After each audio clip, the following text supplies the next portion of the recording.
Hey, what's up? And welcome to the Ant-Man channel on the 24th of June 2013. It's Monday. I have two articles here in front of me. They're from Infowars.com. Now, this is probably the first time I've ever reported off to this site, but I usually see really good stories here. This one really caught my attention because I see a lot of kids that they come to that from my church actually, that they are enrolling into the military. And when I look at these brave kids, man, I look at them because they are brave. They're trying to go into something they have no idea what they're getting themselves into. And I look at them and I'm like, I wonder if they know what they're really getting themselves into, and they don't. And it's just like, oh man, these tough kids, man, they want to experience the raw, real, uh, just okay. This is where let me just get into this article. Iraq vet kills himself after being ordered to commit war crimes. Well, yeah, what do you think our military is doing? And they're not doing anything good these days. These things go far beyond what most are even aware of. This is by Paul Joseph Watson. You can see there's a picture on here. If you want to go look at this article, it's Iraq vet kills himself after being ordered to commit war crimes on Infowars.com. And you can even see a picture here of the kid, and it's a shame, that they have a choice, especially these kids that I know that come from a good church like mine. They have a choice to either serve God or serve the state, and the state is very contrary to God these days. Iraq war veteran Daniel Summers committed suicide following an arduous battle with post-traumatic stress disorder, PTSD. I have worked with a lot of people that actually have that, because EMTs get that because they can't deal with seeing the kind of stuff that we even see.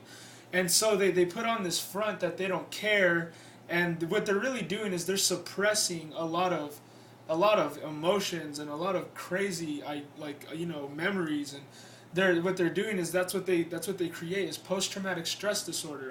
Some people, they don't get it because they have a good head on their shoulders. They know how to keep their mind right, through all of this. They have a good head. They have good courage.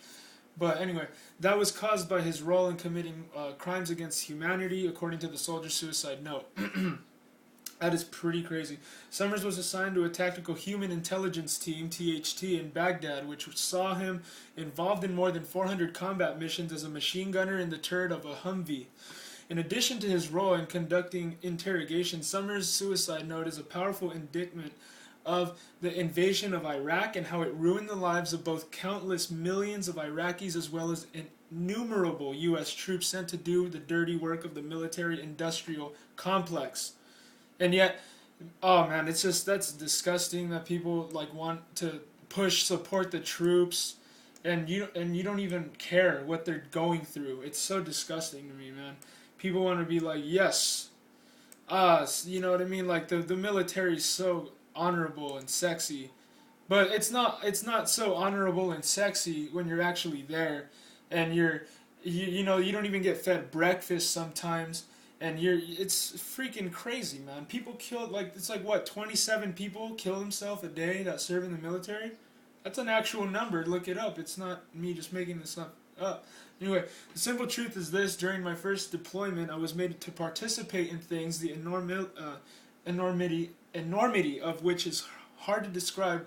War crimes, crimes against humanity, wrote Summers. Though I did not participate willingly, I made what I thought was my best effort to stop these events. There are some things that a person simply cannot come back from. I take some pride in that, actually, as to move on in life after being part of such a thing would be the mark of a sociopath in my mind. These things go far beyond what most are even aware of.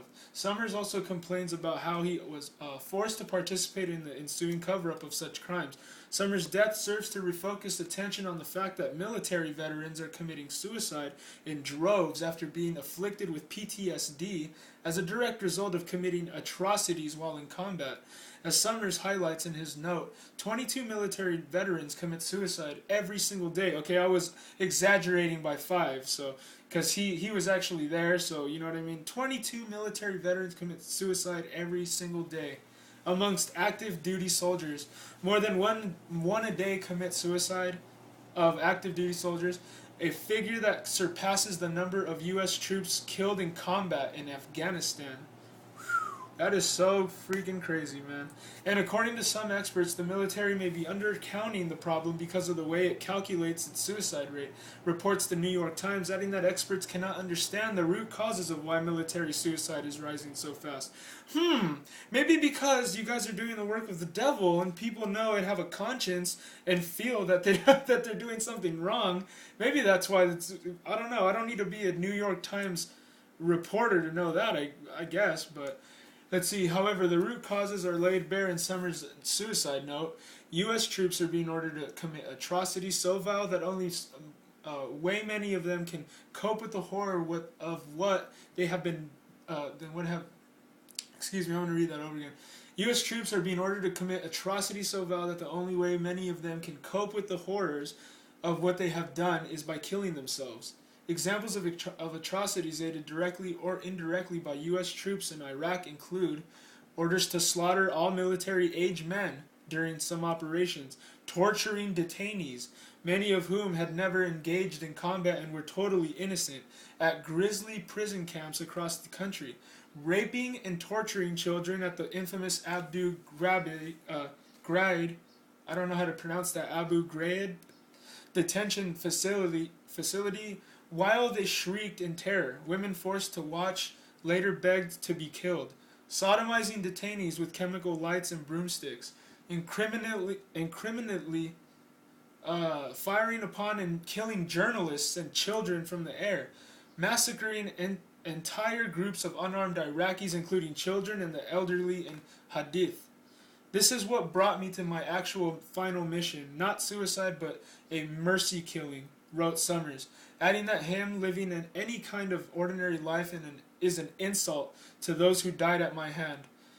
Oh, man. And they even have his suicide note here. I mean, you can go look at this for yourself on, Infowars.com. Yeah. You can go look at that. But, whoa. That should open your eyes, man. I mean, it's glorified, it's all glorified, all of it, all the military stuff, but does anybody even know, what I mean, what that is like? If you had to do it, it has to be for a good reason, wouldn't you think?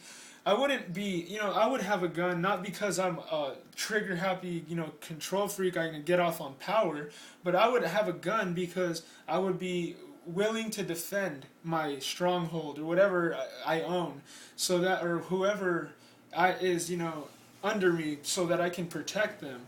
That's something worth, I guess shooting somebody for. But, I would never think of, doing something like that. But, you know what I mean? Like, if it had to happen, I would do it for the right reason. I mean, there is no right reason, really.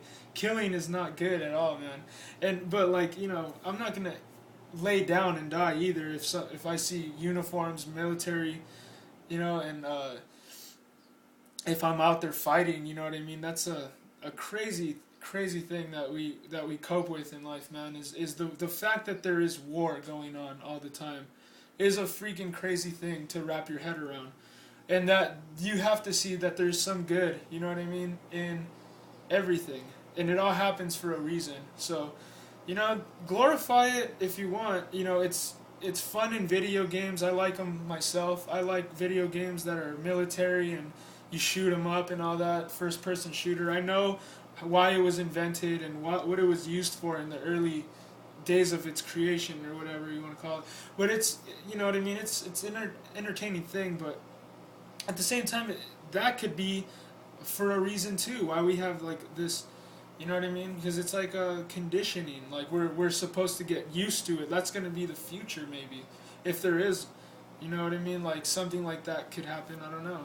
It's all being determined right now. I think that what we do every single day is determining whether we go in that direction or not. But if we do, then it's going to be for a reason that you were, playing all those video games, because it's going to come in handy one day, and that's going to be a fact. And and it's good to have guns, man. I like guns. I like them. They're cool.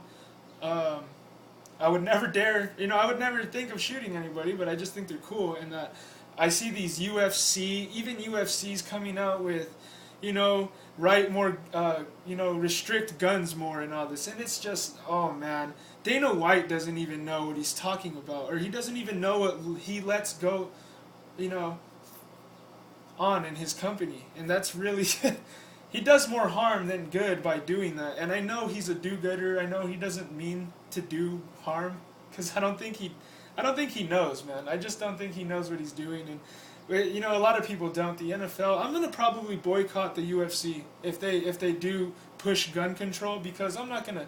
And I'm a huge MMA fan. I love MMA. I train MMA all the time, and it's fun. I got a thing on July 4th that I'm gonna do at a MMA Expo, in Victorville, California. But besides the point of that I like the sport, I'm not going to go and support something that is pushing an agenda of the New World Order. That's like ridiculous, okay? We're not going to give up our guns, and nobody should be that stupid to even consider it. That debate was over in 1776, son. That was final. You shall thou. You know what? It's done. The Constitution says you shall not infringe on my right to bear arms against a criminal government. That's what it was for. So that if anybody took over the government that shouldn't be running it, because if you look at it, they're on tabloids. If the president is on a tabloid, do you think he should be running the country? I don't think so. I mean, this is ridiculous. It's all like a celebrity game show. The country's being ran like a circus. So, yeah, I say that you should bear arms and you should support guns. You know what I mean? Be a pro-gun, be pro-NRA, support those guys. Ted Nugent's cool. He goes on Alex Jones show. Alex Jones was even saying today, like, troops need to stop killing themselves, man. I know that seems like the easy way out and all that, but don't do it, man. And I support that too. Don't do it.